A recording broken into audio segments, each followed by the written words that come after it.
Shalom. First and foremost, I want to give all praises, honor, and glory unto Yahweh, Bahashem, Yahweh Shai, Bahashem, Rahakadash. Double honors to the apostles of Great Millstone, and peace and salutations to the Akim who are tuning into these videos. In this video, I want to speak on a few things that has been happening in the news. So the first articles that I wanted to go over is here in the Bay Area, the big mall where we hold camp at right across the street is now defunct. It's closed down and it's not going to reopen. There's no plans for that to have any type of commerce come in there. And it's basically just the writing on the wall now. And we've been prophesying and preaching the words of Yahweh B'Hashem Yahweh Shai, prophesying against Mount Seir. And these words are not going to go void. They're going to accomplish what it was sent to do. And when we speak these things about the impending doom and the money collapsing to the point where Esau Edom basically has to roll out an MOTB device, these are all just prophetic things. So as it says in Ezekiel 33, let me actually get that precept first, because we've been prophesying these words week in and week out and speaking these things, going into the news, breaking the scriptures down so that people can be edified. But also that when these words are being spoken, they're moving mountains. They are breaking strongholds and casting down all the imaginations. Any type of person who comes up to us is confounded. Where's the disputers of this world? Because everything that, starting from the apostles of Great Millstone and the elders on down in every various camp, has been coming to fruition. What we're speaking is actually manifesting. These days are not being prolonged anymore. So the first precept I'm going to get is in Ezekiel 33 and 33. I'll start at verse 32. It says, "And lo, thou art unto them as a very lovely song of one that hath a pleasant voice and can play well on an instrument, for they hear thy words, but they do them not." So as we're preaching the choir and piping this lovely song, not everybody's hip to it, because one thing that we're speaking about is that these malls and parties and bars, things like that, are going to come to a halt. Just like it says in the book of Ecclesiastes, the grinding is literally ceasing. A lot of these people are struggling right now financially, and it's to the point where people are selling their Bitcoin and their silver, and they're just trying to get an alternative means of funds so they could support whatever lifestyle they're into. And so we're preaching this word, and the only way you're going to be protected in these last days is through the wisdom, knowledge, and understanding. That's why when we're speaking these things, you should take heed to these things. And so we're like unto a band, a choir, singing these good news and gospel, because part of this song is that this society that we're living in is literally hell. It's the society that Esau Edom is ruling over, and where the wicked rule, the people mourn. But when the righteous are in authority, the people rejoice. And that's part of the song. The downfall of this place, but the uplifting and the rising of Yashrallah, the nation of Israel, starting with the elect of the nation of Israel, those who stem from Abraham, Isaac, and Jacob, the so-called blacks, Latinos, and Native Americans, who this song is meant to be played to. So we're singing this lovely song.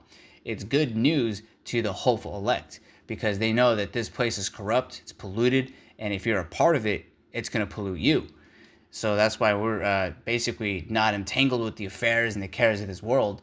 We're looking for and hastening the return of Yahweh Shai so that righteousness can dwell. So we're singing this song, and part of this song is not only do we speak about the upliftment and the return of Yahweh Shai, World War III, the curses, but also the decay and downfall of this society. And you can see it before your very eyes. Everybody's pretty much seeing it, but not everybody wants to admit it. The only ones who are doing that are the prophets of Yahweh B'Hashem Yahweh Shai, who are sent out to these places, the marketplace, the agora.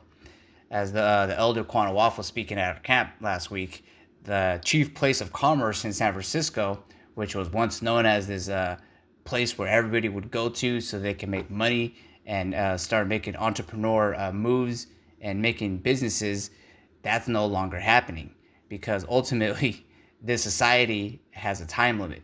It's got a glass ceiling, and it was never meant to last forever. So as we're singing these songs, part of that is the demise of this place.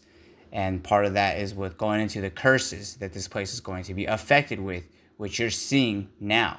And a lot of these people are starting to get affected by that. So verse 33, it says, "And when this come to pass, lo, it will come, then shall they know that a prophet have been among them." And so, like the old saying is, we hate to tell you so, but we told you so. All these things are literally coming to pass. And something that we do see is these scoffers and scorners are still trying to latch on to this sinking ship, trying to do whatever they can to keep it afloat. Let me get another precept to go into this, because that's something that this city still has, is a lot of pride. Just like their father Esau, the devil, all these people who are part of this world are basically just of Esau, Edom. And you can see that pride in them, that they really do think that there's going to be a turnaround. Like when Donald Trump became president, people really thought that he was going to make America great again. But it's not. It's getting worse and worse and worse. And I'm not going to say we are, but they are getting closer and closer to World War III. So this precept is in Ezekiel 12. And I'm going to start it's at the very end of it. I'll start at verse 25. It says, "For I am the Lord, Yahweh Ba'ashem Yahushai. I will speak, and the word that I shall speak shall come to pass. It shall be no more prolonged. For in your days, O rebellious house, will I say the word, and will perform it, saith the Lord, Yahweh Ba'ashem Yahushai, power." In verse 26, again, the word of the Lord came to me, saying, "Son of man, behold, they of the house of Israel say, the vision that he seeth is for many days to come, and he prophesieth of the times that are far off." And that may have been true in times past, but now you're seeing Russia starting to defend these smaller nations. So the things that we're speaking about in Ezekiel 38, going into Gog and Magog, defending those other nations so that they could make war with the beast, is now starting to affect. You're seeing it plainly as ever.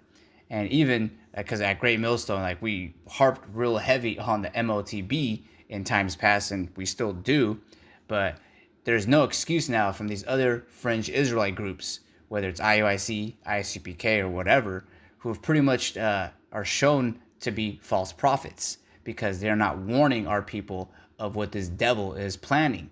And we are not ignorant of Satan's devices. That's why we're not going to take his MOTB, and we're not attached to the society. We're not trying to build schools here or farms, because we know that this place is surely corrupt. And ultimately, the end-all be-all of part of this song is that this place is going to be hit with thermonuclear missiles. So what's the point of wasting your time doing all those things when you should be seeking Yahweh Ba'ashem Yahushai, the kingdom of heaven? That's the first thing that you should be focused on in this wicked society. And that's part of this song, the downfall of this place. But of course, they're going to continue and scoff and make fun of us because of the MOTB.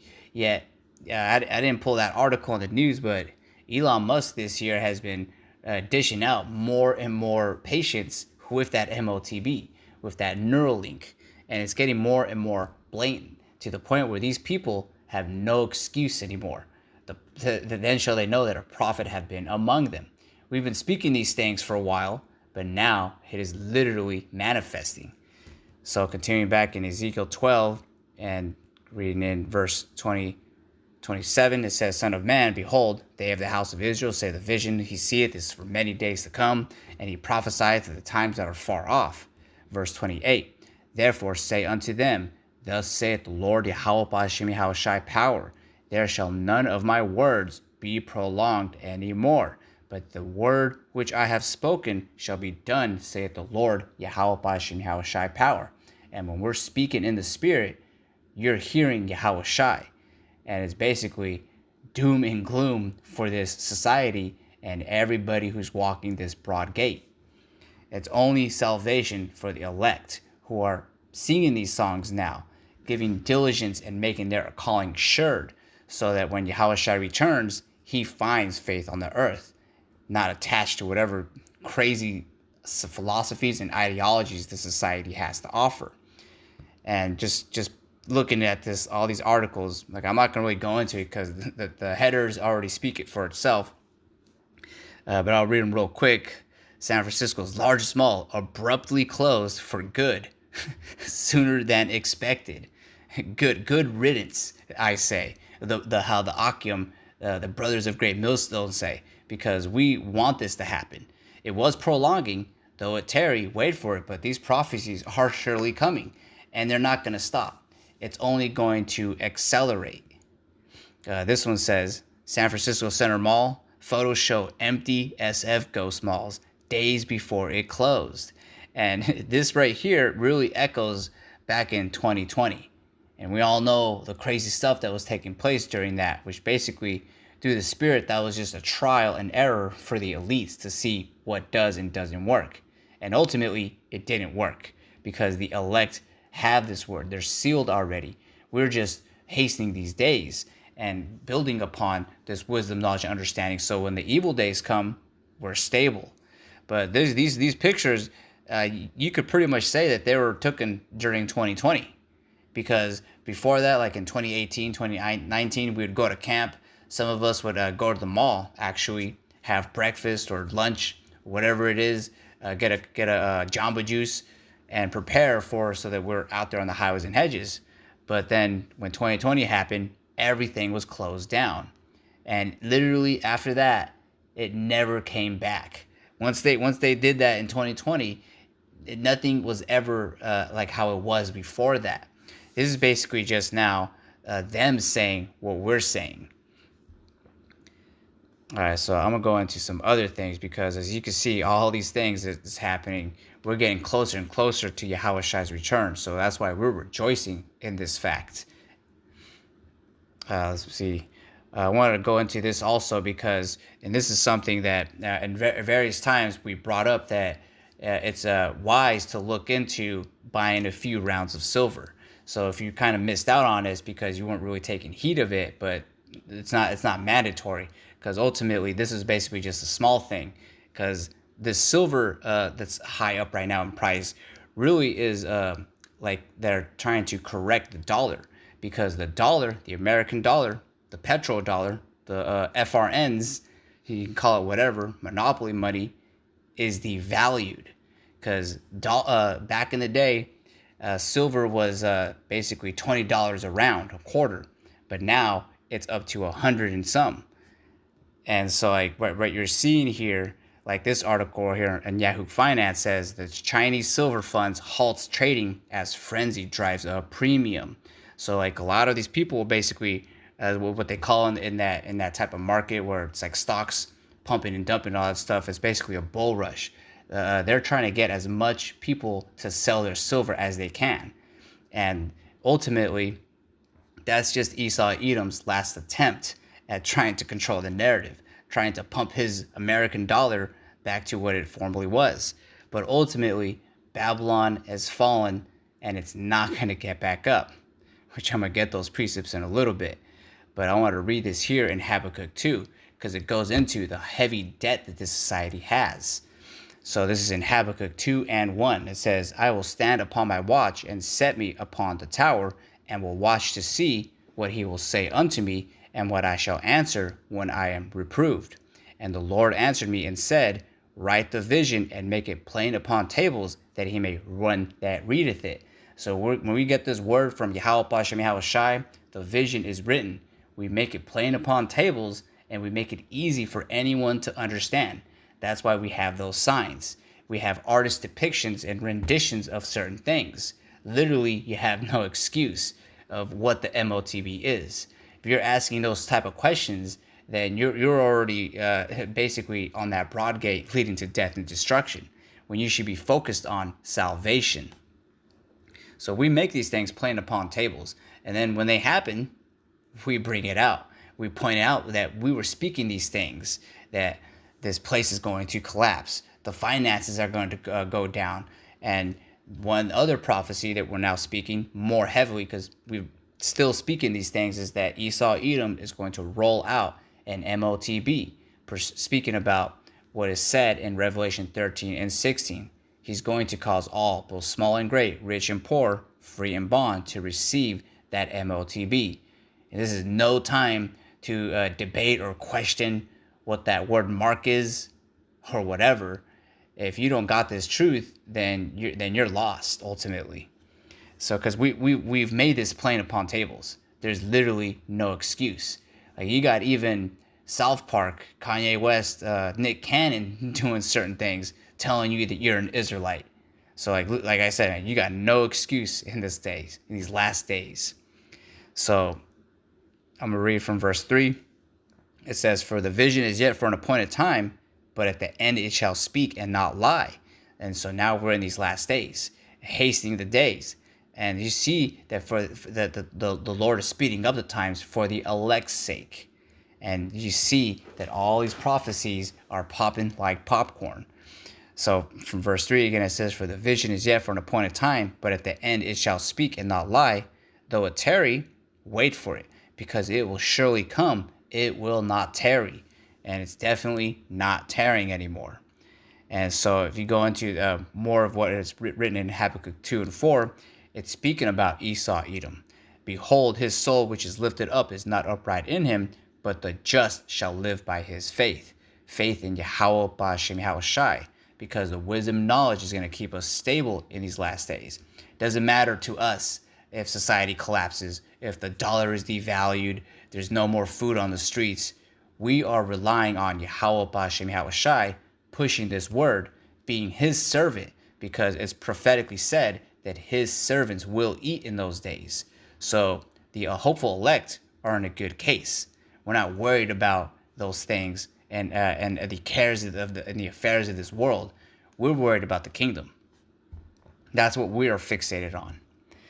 And so in verse 5 it says, "Yea, also because he transgresseth by wine, he is a proud man, neither keepeth at home, who enlarges his desires hell, and is as death, and cannot be satisfied, but gathereth unto him all nations, and heapeth unto him all people." And that's the spirit of Esau Edom.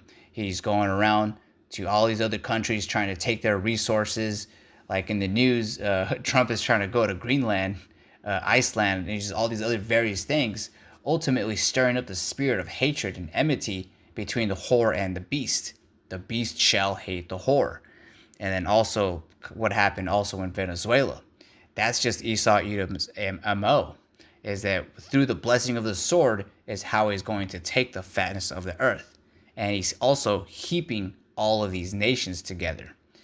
And in verse 6, it says, "Shall not all these take up a parable against him, and a taunting proverb against him, and say, Woe to him that increaseth that which is not his? How long? And to him that ladeth himself with thick clay." And so the understanding here, when it says thick clay, the Hebrew word is abat. I'll let the blue letter say it. Strong's H 5671, avtit. And the outline of this is the weight of pledges of heavy debts, because this society is basically laden with debt. Everything that Esau Edom is doing when it's sending their troops all around the world and doing various trade deals is basically an IOU to these other nations. More to stir up the hatred and enmity between the beast and the whore, and also these other various nations. Pretty much Moab, Elam, Ishmael, they are not dealing with Esau Edom anymore. Because if you do deal with Esau Edom, you're just going to deal with debt, thick clay. And that's all Esau Edom has in his name right now. Thick clay.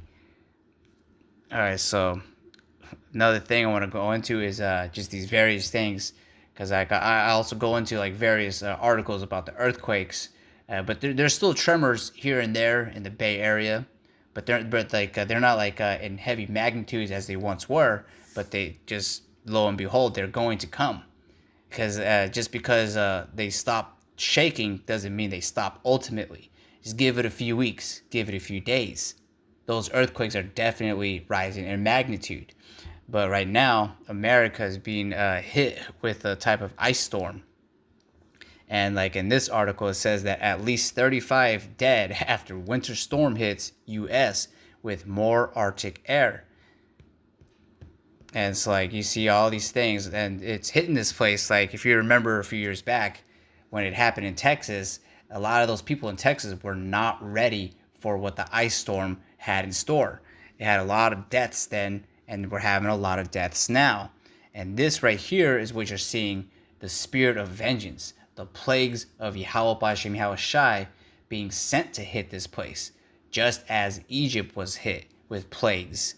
Because that's what it says in 2nd Ezra 15. All of the plagues of Egypt are going to hit this place, and more. All right, so let me get a few more precepts.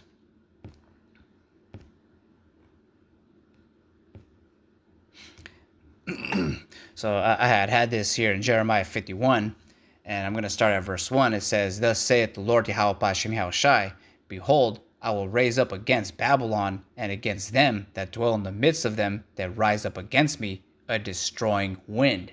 Now, this destroying wind is speaking about the thermonuclear missiles, because when those things hit, it's going to have this mushroom cloud and has the skies roll as if it's like a scroll, and the earth is going to shake to and fro, and it's going to burn with fervent heat. If you want to have a depiction, you can watch Terminator 2. We always go into how they have depictions of that. Or like the recent show, the Fallout show, which is basically just like a fantasy setting, but it's about when the missiles hit America. It's going to be that destroying wind. Not to be confused with the other curses, like these cold winds. This wind is going to be with fire and burning.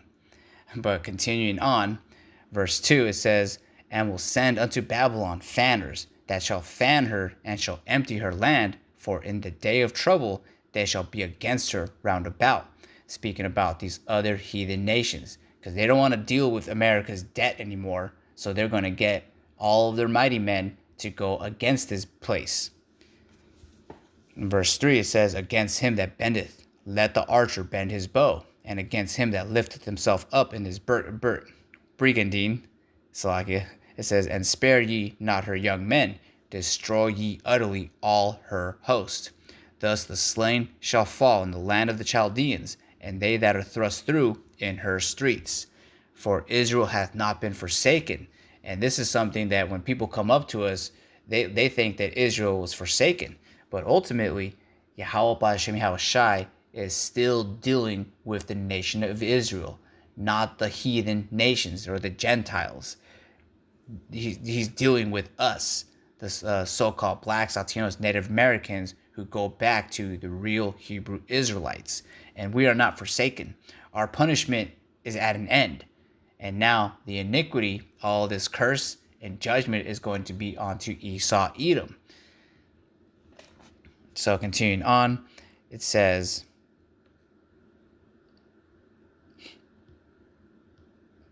so from verse 5, it says, "For Israel hath not been forsaken, nor Judah of his power of the Lord of hosts, Yahweh B'Shem Yahweh Shai, though their land was filled with sin against the Holy One of Israel." And yeah, we have sinned against the Heavenly Father, but now we are repenting. Yahweh Shai is redeeming us. The blood of Yahweh Shai is covering us, just like as it happened in the Passover. Verse 6, "Flee out of the midst of Babylon, and deliver every man his soul. Be not cut off in her iniquity, for this is the time of the Lord's vengeance. He will render unto her a recompense. Babylon hath been a golden cup in the Lord's hand, that made all the earth drunken, and the nations have drunken of her wine. Therefore the nations are mad." And one of those philosophies is about the American dollar, thinking that it was a good thing to deal with, but not anymore. This place is circling down the drain, and everybody on earth is seeing it. The only people who are denying it are these proud Joe Sixpack Edomites who are waving their American flag still. But pretty much the writing is on the wall. All right, so from verse 7, I'll read verse 6. It says, "Flee out of the midst of Babylon, and deliver every man his soul. being a cut off in her iniquity, for this is the time of the Lord's vengeance. He will render unto her a recompense. Babylon hath been a golden cup in the Lord's hand, that made all the earth drunken. The nations have drunken of her wine, therefore the nations are mad. Babylon is suddenly fallen and destroyed. Howl for her, take balm for her pain, if so be she may be healed. And that's what you're going to see right now with these people trying to uplift and prop up Babylon and all of the philosophies that this place has to offer. No one's dealing with what America has to sell. No one's buying it anymore. And when it comes to all these curses that this place is going to get hit with, people are going to try to mend and heal it. But that spirit is not going to happen. No one's going to want to help out in a time of crisis. It's going to get to a point where the love of many is going to wax so cold that they're going to invade one another's houses for the lack of bread. So this place is not going to come back. Doesn't matter how much silver you sell for this place or whatever this place does, it's not coming back. The word has already gone out. And so in verse 9 it says, we would have healed Babylon, but she is not healed. Forsake her and let us go, every one into his own country, for her judgment reacheth unto heaven and is lifted up even to the skies. Because that's something that you have to consider.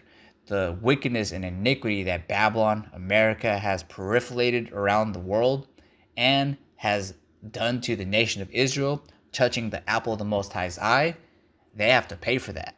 Their iniquity is literally reaching unto the heavens, as if and brothers always go into this situation like a person's at a restaurant and they're eating a whole bunch of food, but they're not going to pay. They're just building up the tab pretty much. That's what Babylon is doing right now. And ultimately, there's this time where Esau Edom can do these things, but it's going to come to a halt pretty soon. And the last precept I'm going to read is in 2 Ezra 16 and 14. Behold, the plagues are sent, and shall not return again until they come upon the earth. And these plagues are sent. You're seeing them happen more and more and more. You just expect more news articles to go into these prophetic plagues. But with that, I want to give all praises, honor, and glory unto Yahweh, Bahashem Yahweh Shai, Bahashem Ruach HaKodesh, and Shalom Akim.